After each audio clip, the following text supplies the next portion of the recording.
तो बोलने का रिजल्ट क्या मिला? मुझे जुतियां पड़ी हैं ब्लाज की फैमिली से। मुझे वो यहां तक बच्चू पहलवान ने यहां तक कह दिया कि ये बकवास करता है। और बच्चू पहलवान को ये नहीं याद गया, एक टाइम पे उन्होंने मुझे कहा था यार आपकी बड़ी मेहरबानी, आप हमारे साथ खड़े हैं। तो ठीक है, दुनिया में सब कुछ चलता है, मेरे साथ पहली दफा नहीं हुआ।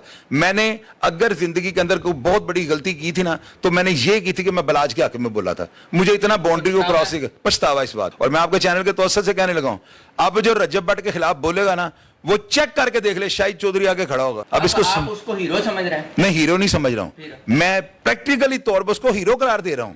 हीरो समझने वाली कौन सी बात है? समझने में तो गुंजाइश है। मैंने करार दे दिया यार, मैंने गोडों गिट्टों का जोर लगाया है।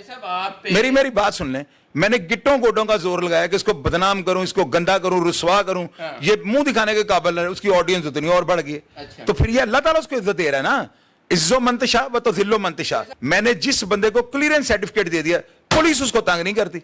इससे बड़ी और क्या क्रेडिबिलिटी है? कल रात को जो है ना, कल रात को वहां पे एक ख्वाजा नाम का बुक मेकर है, मैं पूरा नाम भी ले सकता हूं, लेकिन मैं नहीं चाहता हूं, क्योंकि जब गवर्नमेंट नहीं चाहती तो मैं कैसे इनके खिलाफ बोल दूं। ख्वाजा नामी एक बुक मेकर है, उसके जो है ना अस्तबल का जो दफ्तर है, वहां पे रात को 7.25 करोड़ रुपए छूट जीती है। उनका डब्बा जो है 35 लाख रुपए रात को निकला है।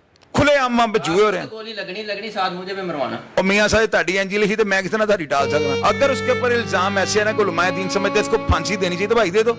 हम नहीं ये कहेंगे बुरा काम हुआ है, लेकिन अगर और लोगों ने भी ये फिक्रे कहे हुए हैं, इसके ऊपर रिसर्च करनी चाहिए। तो फिर इन लोगों को पहले FIR दें, फिर वो जितनी वो जिस तरह मांडोगर ने कहा कि शिया कम्युनिटी के ऊपर मुकदमा दें, तो दें ना उनके ऊपर मुकदमा। 5 दहाइयां मैंने जिंदगी की देखी है, मैंने दोस्ती की ऐसे आला मिसाल नहीं देखी जो मांडोगर ने कायम कर दिया।